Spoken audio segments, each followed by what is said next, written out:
హరిపురం అనే గ్రామంలో అనామిక అనే 20 సంవత్సరాల యువతి నివసిస్తోంది. ఆమె చూడ్డానికి చాలా అందంగా ఉంటుంది. అయితే ఆమెకున్న పొడవైన మాయా చేతుల వల్ల ఊళ్ళో అందరూ ఆమెని చూసి భయపడేవారు. ఆమె తల్లిదండ్రులు కూడా ఎంతో ఇబ్బంది పడేవారు. ఆమె తన చేతులతో ఎవరినైనా తాకితే వారు స్పృహ కోల్పోయేవారు. బంగారాన్ని తాకితే అది మట్టిగా మారిపోయేది. విలువైన వస్తువులు ముట్టుకుంటే అవి మాయమైపోయేవి. ఒకరోజు పెళ్లి సంబంధం కోసం అబ్బాయి వాళ్ళు అనామిక ఇంటికొచ్చారు. అబ్బాయి అనామిక పొడవాటి చేతులు చూసి భయపడ్డాడు. అతను అనామికకి షేక్ హ్యాండ్ ఇచ్చాడు. అంతే, అతని చేతికి ఉన్న ఉంగరాలు మట్టిగా మారిపోయాయి. అప్పుడతను అనామిక తండ్రితో, మీరు కూతుర్ని కన్నారా లేక దెయ్యాన్ని కన్నారా? ఈమెను చేసుకుంటే నా జీవితం నాశనం అయిపోతుంది. అంతేకాదు, చుట్టుపక్కల వాళ్లతో తన్నులు తింటాను. ఒక దెయ్యాన్ని తీసుకొచ్చి నా మెడకు చుట్టాలని చూస్తారా? ఉండండి, నేనిప్పుడే వెళ్ళి మీ మీద పోలీసులకి కంప్లైంట్ చేస్తాను. దాంతో భయపడిపోయిన అనామిక తండ్రి ఏడుస్తూ ఆ అబ్బాయి కాళ్ల మీద పడతాడు. బాబూ, మమ్మల్ని క్షమించు. ఏం పాపం చేశామో ఏమో, మాకిలాంటి కూతురు పుట్టింది. పోలీస్ కంప్లైంట్ ఇస్తే మా పరువు పోతుందయ్యా. ఊళ్ళో ఎవరికి మా మొహం చూపించలేం. మమ్మల్ని అర్థం చేసుకో బాబూ. ఆ మాటలు విన్న అబ్బాయికి ఆయనపై జాలి కలిగి ఇలా అంటాడు. నేను అర్థం చేసుకోగలను. ఇందులో మీ తప్పేమీ లేదు. ఇంట్లో దెయ్యంలాంటి కూతురుంటే తల్లిదండ్రులుగా మీ బాధని నేను అర్థం చేసుకోగలను. వయసులో పెద్దవారు మీ మీద పోలీస్ కంప్లైంట్ ఇవ్వనులేండి. నావి 4 ఉంగరాలు పోయాయి కదా, వాటిని తిరిగి ఇప్పించండి. లేదా ఈరోజు మార్కెట్ రేట్ ప్రకారం డబ్బులైనా నాకు ఇప్పించండి. ఆ డబ్బులైనా తీసుకొని వెళ్తాను. అనామిక తండ్రి కూతురు పెళ్లి కోసం దాచి ఉంచిన డబ్బులో నుంచి కొంత డబ్బుని ఆ అబ్బాయికి ఇస్తాడు. అబ్బాయి వాళ్ళు అక్కడి నుంచి వెళ్ళిపోతారు. ఇక ఆ ఊరి పక్క గ్రామంలో శారదా, ప్రసాదు దంపతులు ఉన్నారు. వారికి ఒక్కగానొక్క కొడుకు. అతని పేరు రమేష్. పుట్టుకతోనే అతను మరుగుజ్జు. శారదా, ప్రసాదులు కొడుకు గురించి ఎంతో బాధపడేవారు. 30 ఏళ్లొచ్చినా అతనికి పెళ్లి చేయలేకపోయారు. ఒకరోజు అనామిక తండ్రి వ్యాపార పని మీద ఆ ఊరొచ్చాడు. అక్కడ అటుగా వెళ్తున్న రమేష్ని చూశాడు. వెంటనే తను రమేష్ తల్లిదండ్రుల వద్దకు వెళ్లి అనామిక గురించి వాళ్లకి వివరంగా చెప్పాడు. అన్నీ విన్న వాళ్లు సంబంధానికి ఒప్పుకున్నారు. ఒక శుభముహూర్తాన మరగుజ్జు రమేష్కి పొడుగు చేతులు ఉన్న అనామికకి పెళ్లి జరిగింది. పెళ్లికొచ్చిన వాళ్లంతా ఈ దంపతులిద్దరినీ చూసి ఎంతో నవ్వుకున్నారు. ఇక పెళ్ళైతే అయ్యింది, కానీ వాళ్ళకి శోభనం మాత్రం జరగలేదు. ఒకరికొకరు అసలు ఎదురే పడలేదు. అలా రోజులు గడుస్తున్నాయి. వారి సంసారం మాత్రం ఎక్కడ వేసిన గొంగలి అక్కడే అన్నట్లుగా ఉంది. అది చూసి రమేష్ తల్లి శారద ఎంతగానో బాధపడుతుంది. ఇంట్లో ఒక మనవడో మనవరాలో ఉంటే బావుంటుందని శారద ఎప్పుడూ అనుకునేది. ఒకరోజు ఆమె అనామిక దగ్గరికొచ్చి, అమ్మా అనామిక, నాకు తెలుసు నీకు రమేష్ అంటే ఇష్టం లేదని. ఏ అమ్మాయి కూడా ఒక మరుగుజ్జుని ఇష్టపడదని తెలుసు. నీ చేతులేమో చాలా పొడవుగా ఉంటాయి. అంతేకాదు, నువ్వు చాలా అందంగా ఉంటావు. ఒక అందమైన అమ్మాయి మనసులో ఎన్నో ఆశలుంటాయి. ఒక ఆడదానిగా నేను ఆ విషయం అర్థం చేసుకోగలను. ఇప్పుడు నేను నిన్ను కోరేది ఒకటేనమ్మా, ఒక్కసారి రమేష్ మనసుని అర్థం చేసుకో తల్లి. అలాంటిదేమీ లేదత్తయ్య. ఏ రోజైతే మా పెళ్ళయిందో ఆ రోజు నుంచే ఆయన నా భర్త. కానీ ఆయనే నా దగ్గరికి రావడం లేదు. నేనే సిగ్గు విడిచి ఆయన్ని అడగలేను కదా. ఆయన ఇప్పుడు నా దగ్గరికి వస్తారా అని చూస్తున్నాను. ఆయన ఇప్పుడొచ్చినా మనస్ఫూర్తిగా ఆహ్వానిస్తాను. అట్టయితే అతను ఎప్పటికీ నీ దగ్గరికి రాడమ్మా. అతను కొన్ని ఇబ్బంది ఏంటో అతనే చెప్పాలి. మీ నాన్న చెప్పాడుగా, నీ పొడుగు చేతులు ఏదో మాయిందని. ఒకసారి నీ చేతుల్ని ప్రయోగించుడు, ఏదైనా మంచి జరగొచ్చేమో. అట్ట జరిగితే నీ సంసారం బాగుంటదమ్మా. శారద మాటలకు అనామిక సరే అంటుంది. ఆ రోజు రాత్రి రమేష్ తన గదిలో నిద్రపోతూ ఉండగా అనామిక అక్కడికొచ్చి తన పొడవు చేతిని రమేష్ తలపై ఉంచింది. అంతే, మరుక్షణమే రమేష్ 6 అడుగుల అందమైన యువకుడిగా మారిపోయాడు. అది చూసిన అనామికకి మొదటిసారి రమేష్పై ప్రేమ కలిగింది. ఉదయం నిద్రలేచిన రమేష్ అద్దంలో తనని తాను చూసుకుని ఎంతగానో ఆశ్చర్యపోయాడు. ఇక ఇదంతా చూసిన శారదా, ప్రసాదులు కూడా ఒక్కసారిగా ఆశ్చర్యపోయారు. రమేష్ నడుచుకుంటూ రోడ్డు మీదకొచ్చాడు. రమేష్లో వచ్చిన మార్పు చూసి శారదా, ప్రసాదులు ఎంతో సంతోషించారు. ఇక రమేష్, అనామిక సంసారం సంతోషంగా ఉంటుందని శారద ఆనందపడింది. అయితే ఇక్కడ రమేష్కి మనసు మారిపోయింది. రమేష్ అమ్మా నాన్నల దగ్గరికొచ్చి అనామిక గురించి ఇలా అంటాడు. అమ్మా, నాన్నా, మీరిద్దరూ నేను చెప్పేది జాగ్రత్తగా వినండి. నేను ఆ దెయ్యంతో కాపురం చేయను. నేనిప్పుడు అందంగా మారిపోయాను. నాకు ఆ పొడుగు చేతుల దెయ్యం అంటే ఇష్టం లేదు. నా కోసం ఇప్పుడు అందమైన అమ్మాయిలు క్యూ కడతారు. మీరు ఏదో ఒకటి చేసి ఆ దెయ్యాన్ని ఇంట్లో నుంచి పంపించేయండి. ఆ మాటలకి శారదకు చాలా కోపమొచ్చింది. ఆమె రమేష్ చెంప చెళ్ళుమనిపించింది. అప్పుడు రమేష్ కూడా కోపంగా శారదతో ఇలా అన్నాడు, జాగ్రత్తమ్మా, ఇంకొకసారి కొట్టడానికొస్తే అమ్మా నాన్నను కూడా చూడను మిమ్మల్ని. ఇప్పటికిప్పుడు ఆ దెయ్యాన్ని ఇంట్లోంచి గెంటేయండి, లేకపోతే నేను మిమ్మల్ని బయటికి గెంటేస్తాను. ఇక అదే గ్రామంలో సుశీల అనే యువతి ఉంటుంది. తను చాలా అందంగా ఉంటుంది. సుశీల రమేష్ని చూస్తుంది. రమేష్తో ప్రేమలో పడుతుంది. సుశీల రమేష్ల మధ్య ప్రేమాయణం నడుస్తుంది.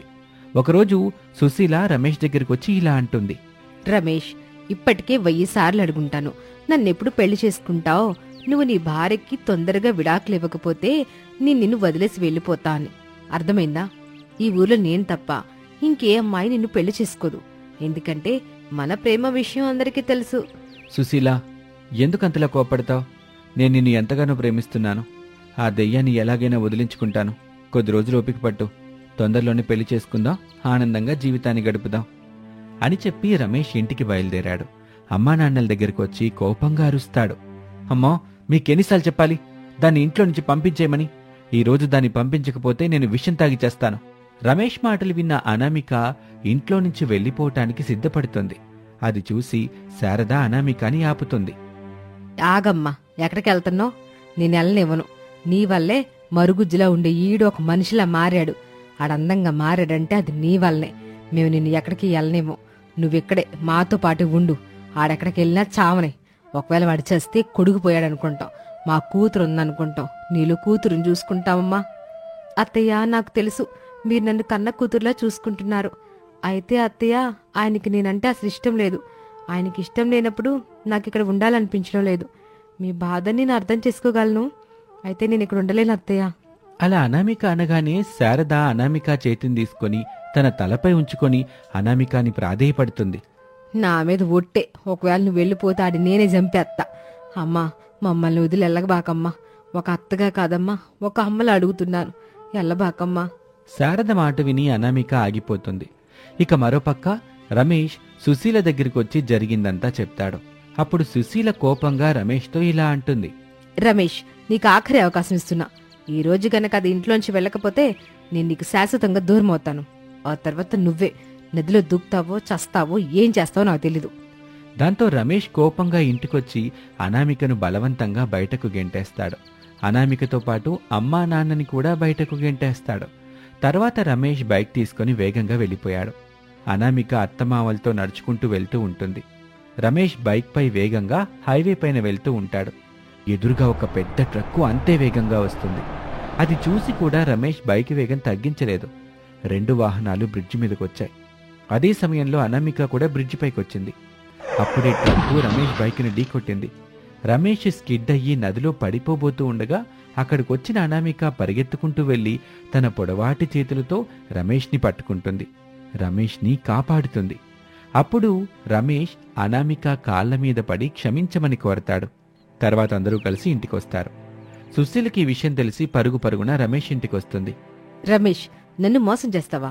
నాకు మాటిచ్చి తిరిగి అద్దయ్యంతో కాపురం చేస్తావా? నిన్ను నిధులు పెట్టను. నీ మీద పోలీస్ కంప్లైంట్ చేస్తాను. అర్థమైందా? జాగ్రత్త. ఇప్పటికిప్పుడు దాన్ని వదిలేస్తావా, లేదంటే పోలీసులకి పట్టించమంటావా? రమేష్ విసురుగా వచ్చి సుశీలను చెంపదెబ్బ కొట్టి కోపంతో ఇలా అంటాడు, హే సుశీల, నోటిని అదుపులో ఉంచుకో.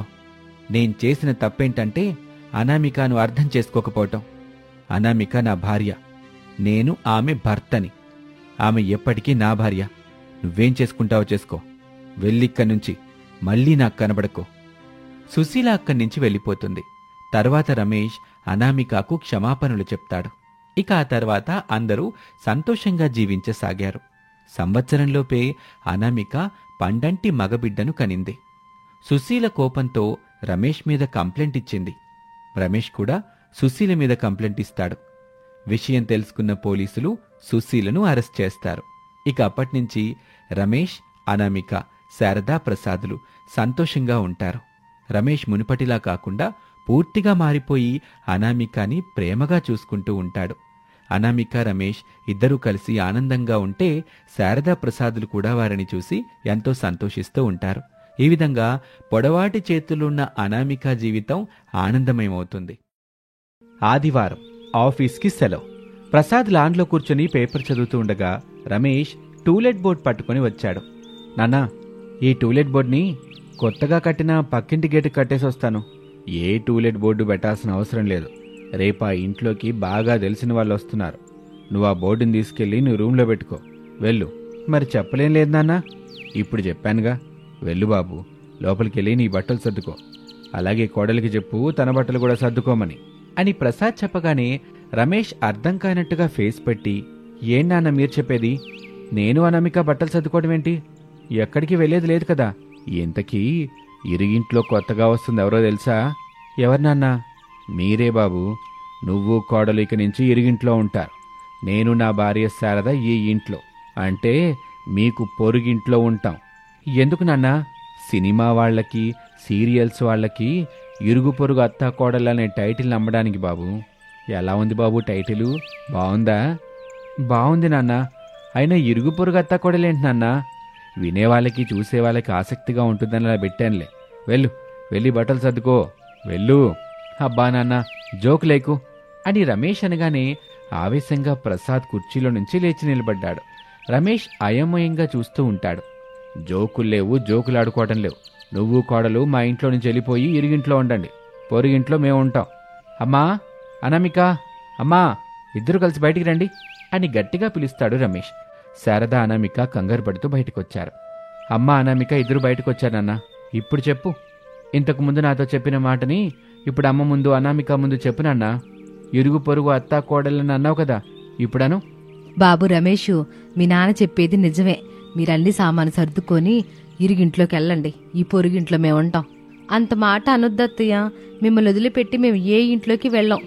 అయితే మీరిద్దరు ఇక్కడ ఉంటారు, నేను ఒప్పుకోను. ఎందుకమ్మా? ఏం జరిగింది? ఎందుకు నన్ను నా భార్యని ఇంట్లోంచి ఇరుగింట్లోకి వెళ్ళమని చెప్తున్నారు?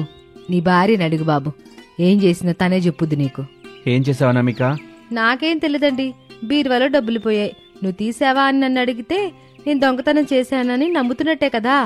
పొచ్చకెళ్ళ దొంగ ఎవరంటే నేను కాదని భుజాలు తడుముకున్నట్టు నువ్వు దొంగతనం చేయలేనప్పుడు నువ్వెందుకు అంత కోపానికి గురయ్యావో నాకు అర్థం కావట్లేదు కోళ్ళ అని అత్తాకోడళ్ళు వాళ్ల ముందు మాటకు మాట గట్టిగా ఒకరి మీద ఒకరు అనుకుంటారు, అరుచుకుంటారు, తిట్టుకుంటారు. 2 రోజుల్లో ఇరుగు పొరుగు అత్తాకోడలు అయిపోతారు. ఇక అప్పటినుంచి తండ్రి కొడుకులకి టెన్షన్ పట్టుకుంది. కానీ అత్తాకోడలు మాత్రం సంతోషంగానే ఉంటారు. ఒక రోజున ఇళ్ల మధ్య ఉన్న గోడ దగ్గర కలుసుకొని, చాలా థ్యాంక్స్ అత్తయ్య. మనలో మనకి థ్యాంక్స్ ఎందుకే? నేను ఇలా చెప్పగానే మీరలా ఒప్పుకున్నందుకు. కోళ్ళ ప్రతి భార్య కనిపించింది తన భర్తకి ఇష్టమైన వంటలు చేసుకుని పెట్టుకోవాలని, దగ్గరుండి వడ్డించాలని, తను తినిపించాలని, తన భర్త చేతితో తను తినాలని. కానీ పెద్ద పెద్ద ఇళ్లలో అది సాధ్యం కాదు. అందుకే పెళ్ళైన కొత్తలోనే ఒకరి మీద ఒకరికి అయిష్టత భావం ఏర్పడుద్ది. జీవితం అంటే వంటగది మాత్రమే కాదు కదా కోళ్ళ. హాలు, బాల్కనీ, బెడ్రూమ్ ఇలా చాలా ఉంటాయి. అత్తయ్య, మీరు నా ఇష్టాన్ని అర్థం చేసుకున్నారు. మీలాంటి అత్తయ్య ఉంటే ప్రతి కోడలు ప్రతిరోజు కొత్త పండుగ చేసుకుంటుంది. తన భర్తతో సంతోషంగా ఉంటుంది. పెళ్ళంటే అత్తారింట్లో భయం ఉండకూడదు, ప్రేమానుబంధమే ఉండాలి. సరే గాని కోళ్ళ, తండ్రి కొడుకులు ఉన్నప్పుడు మాత్రం మనం ఇలా ఉండకూడదు. అవునత్తయ్య, అప్పుడు మనం మండుతున్న అగ్గిరానిలో అని నవ్వుకుంటూ ఉంటారు అత్తాకోడళ్ళు. ఇలా రోజులు గడుస్తూ ఉంటాయి. ఇరుగు పొరుగు ఇళ్లల్లో ఉండే అత్తాకోడళ్ళు శారద, అనామికలకి క్షణం కూడా పడదు. ఎదురుపడిన క్షణం ఏదైనా, కనిపించిన సందర్భం ఏవైనా సై అంటే సై అంటూ మాట్లాడుకోవటాలు లేవని కోపంగా ఒకరినొకరు తిట్టుకుంటూ, ఒకరి మీద ఒకరు అరుచుకుంటూ అక్కడి వాతావరణాన్ని వేడెక్కిస్తారు. గాలి తుఫాన్ని తెప్పించటంతో పాటు భూకంపాన్ని కూడా రప్పిస్తారని తండ్రి కొడుకులైన ప్రసాదు, రమేష్లు ఒకే ఆఫీస్లో కూర్చొని భయపడుతూ ఉంటారు. బాబు రమేషు, కోడలికి ఫోన్ చేసి ఏం చేస్తుందో తెలుసుకో. వామ్మో, అనామికాక నేను ఫోన్ చేయండి డాడీ. కావాలంటే మీరే అమ్మకి ఫోన్ చేసి కనుక్కోండి. నేను మాత్రం అనామికాక అస్సలు ఫోన్ చేయను. చెయ్యనంటే చేయను. నేనే మీ అమ్మకి ఫోనే. ఇంకంతే సంగతులు. పులికి తినమని నా చెవి నేనే ఇచ్చినట్టు అవుద్ది. అంత సాహసం నేను చేయలేను బాబు. అనామిక కంటే అమ్మ చాలా బెటర్ నాన్న. అమ్మ పులి, అనామిక సింహం. నువ్వు చెవిస్తే అమ్మ పులి చెవి మాత్రమే తింటుంది.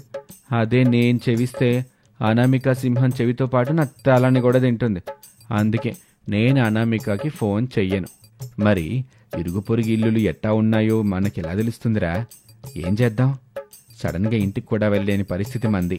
నాన్న, అసలు దీనంతటికీ కారణం ఎవరు చెప్పండి అని రమేష్ అడగగానే ప్రసాద్ మౌనంగా రమేష్ని చూస్తాడు. నేను అప్పటికీ చెప్పాను, మనకొక ఇల్లు చాలు నాన్న, ఇరుగిల్లొద్దు, నాన్న అంటే మీరు విన్నారా? వినిపించుకోలేదు. ఏం కాదులే బాబు, ఇరిగిల్లుంటే మనకు కూడా మంచిదే కదా అని గట్టించారు. మంచిగా ఉన్న అత్తాకోడల మధ్య చిచ్చు పెట్టారు. ఆ చిచ్చు ఇప్పుడు ఎప్పుడు మండుతూ ఉండే అగ్నిపర్వతంలా మారింది అని చెబుతుంటే ప్రసాద్ అసహనంగా, బాబు రమేషు, జరిగిందేదో జరిగింది. ఇప్పుడు ఈ ఇరుగు పొరుగు అత్తాకోడలు గొడవ పడకుండా కూల్గా ఉండేలా ఏం చేయాలో ఆలోచించు అని చెప్పగానే రమేష్ కొంచెం వెటకారంగా, అత్తాకోడలు కూల్గా ఉండాలంటే అమ్మ పక్క నిలబడి మీరు, అనామిక పక్క నిలబడి నేను, ఎప్పుడు చూడు వాటర్ పైప్ పట్టుకొని ఉండాలి. అది కాదంటే ఇద్దరు ఎదురు పడకుండా మనమే చూసుకోవాలి. వాళ్ళు ఎదురు పడకుండా చూడడం అనేది చాలా కష్టంలే బాబు. ఇద్దరం ఉదయమే ఆఫీస్కి వస్తాం, రాత్రి 9ంటికి ఇంటికి వెళ్తాం. అప్పటి వరకు అత్తాకోడలు ఎదురు పడకుండా ఉంటారా? ఒకరినొకరు చూసుకోకుండా ఉంటారా? చెప్పు బాబు, అది సాధ్యం కాదు కదా. మరేం చేద్దాం నాన్న అని తండ్రి కొడుకులు ఇరుగు పొరుగు అత్తాకోడళ్ల గురించి టెన్షన్ పడుతుంటే అక్కడ అత్తాకోడలు మాత్రం ఇరుగు పొరుగు ఇళ్ల మధ్య ఉన్న గోడ దగ్గర నిలబడి సరదాగా నవ్వుకుంటూ మాట్లాడుకుంటూ ఉంటారు. కోళ్ళ, ఈరోజు కూర ఏం చేసావు? పాలకూర పప్పు చేశాను అత్తయ్య. మావయ్యకి ఏం చేశారు? ఈరోజు ఏం పెట్టలేదులే, ఆవకాయ పచ్చడి పెట్టేశా. అయ్యో అత్తయ్య, నన్ను పిలిస్తే పాలకూర పప్పు తీసుకొచ్చేదాన్ని కదా. అలా చేస్తావని నీకు చెప్పలా, నిన్ను పిలవలా. అందుకే పాపం మావయ్య పచ్చడితో ఎలా తింటున్నారో ఏమో. ఆయనకి ఫోన్ చేసి ఈ విషయం చెప్పి తనకు పెట్టిన పాలకూర పప్పుని మావయ్యకి ఇవ్వని చెప్తాను. అప్పుడు మావయ్య కడుపు నిండా తింటారు కదా. నీ అమ్మ కడుపు మాడ, ఎన్నిసార్లు చెప్పాలి నీకు? తండ్రి కొడుకుల దృష్టిలో మనం బగ్గుని మండే నిప్పురవలవని, వాళ్ళు లేనప్పుడు ఐసు మొక్కలవని ఈ విషయం గుర్తుపెట్టుకో. సరే అత్తయ్య, నేను ఏ విషయం మర్చిపోవట్లేదు, కానీ ఈ ముచ్చట మాత్రం బాగా మర్చిపోతున్నాను. మర్చిపోకుండా ఉండేందుకు చేతి మీద వాత పెట్టమంటావా? పెట్టినా ఏమి లాభం అత్తయ్య? బాధ మీకే, నొప్పి మీకే, ఏడుపు మీకే, చెయ్యి మాత్రమే నాది. అందుకే వాత వద్దులే అత్తయ్య. కోళ్ళ, షెట్లు ఆడుకోవడం మొదలెడదామా? ఆడదాం అత్తయ్య, కాకపోతే కింద ఆడదాం. కింద వద్దు కోళ్ళ, సడన్ గా తండ్రి కొడుకులు వస్తే మనం బుక్ అయిపోతాం. నువ్వు నీ ఇంటి మేడ మీద, నేను నా ఇంటి మేడ మీద ఉంటూ ఆడుకుందాం. కింద పడిన కాక్ని తెచ్చివ్వడానికి ఎవరైనా కావాలి కదా అత్తయ్య. నేను ఎదురింటి అతను పిలుస్తాలే, నువ్వు నీ పక్కింటి కమలని పిలు. అలాగే అత్తయ్య అని ఇద్దరూ గోడ దగ్గర నుంచి వెళ్ళిపోతారు. ఆఫీస్లో ఉన్న తండ్రి కొడుకులు, బాబు రమేషు, మనం చెప్పకుండా ఇంటికి వెళ్దాం. ఇంటి దగ్గర వాతావరణం వేడిగా ఉందా లేకపోతే కూల్గా ఉందా అని తెలుసుద్ది కదా. అవునన్నా, మీరు చెప్పింది కూడా బాగుంది, అలాగే చేద్దాం. ఇంకా ఆలస్యం ఎందుకు బాబు, పద ఇంటికి వెళ్దాం అని తండ్రి కొడుకులు కారులో ఇంటికి బయలుదేరతారు. ఇరుగు పొరుగు అత్తాకోడళ్ళు ఎవరింటి మేడ మీద వాళ్ళు నిలబడి షటిల్ ఆడుతూ ఉంటారు. కాక్ కింద పడితే విసరటానికి శారద ఇంటి దగ్గర లత ఉంటుంది, అనామిక ఇంటి దగ్గర కమల ఉంటుంది. ఇంటి దగ్గరలో కారులో ప్రసాదు రమేష్లు వచ్చారు. కలిసిమెలిసి షటిల్ ఆడుకుంటున్న అత్తాకోడలని చూస్తారు. కోపంగా, ఓహో, రోజు ఇరుగు పొరుగు అత్తాకోడలు చేస్తుంది ఇదేనన్నమాట అని అనగానే అత్తాకోడలు వినేసి తండ్రి కొడుకుల్ని చూశారు. గాబరా పడుతూ కిందకొచ్చారు. శారద నిజం చెప్పేసింది. ఇందుకు ఇంత డ్రామా ఆడాల్సిన అవసరం ఏముంది శారదా? సున్నితంగా మాకే చెప్తే సరిపోయేదిగా. ఆయనకి చాలాసార్లు చెప్పి చూశాను మావయ్య, వినిపించుకోలేదు. అందుకే ఒకే ఇంట్లో కలిసిమెలిసి ఉండాల్సిన అత్తాకోడలం ఇప్పుడు ఇరుగు పొరుగు అత్తాకోడలమై అయ్యాం. సారీ అను, ఇక నుంచి ఇరుగు పొరుగు వద్దు, మనం కలిసిమెలిసే ఉందాం. వద్దులే బాబు, ఇరుగు పొరుగు ఇట్టాగే ఉండనివ్వు. అది కాదు నాన్న. ఒరేయ్, నేను మనసారా చెప్తున్నాను, మీ అమ్మ చాలా బాగా ఆలోచన చేసింది. ఒక అత్తయ్యలా కాకుండా తల్లిలా ఆలోచించి కోడలి మనసుని అర్థం చేసుకుంది. మనవడు మనవరాలు పుట్టినా సరే మీరు ఇరిగింట్లోనే ఉండండి, మేమీ పొరుగింట్లోనే ఉంటాం. సరేనన్న, మీరేం చెప్పినా ముందు ఆలోచించే చెప్తారు, మా మంచి కోసమే చెప్తారు. మీరు చెప్పిన మాట ఎప్పుడైనా కాదన్నామా? మీరు చెప్పినట్టుగా మేము ఈ ఇరుగింట్లో ఉంటాం, మీరు ఆ పొరుగింట్లో ఉండండి అని. ఇక ఆ రోజు నుంచి ఇరుగు పొరుగు అత్తాకోడళ్ళు ఎంతో సంతోషంగా జీవిస్తూ ఉంటారు.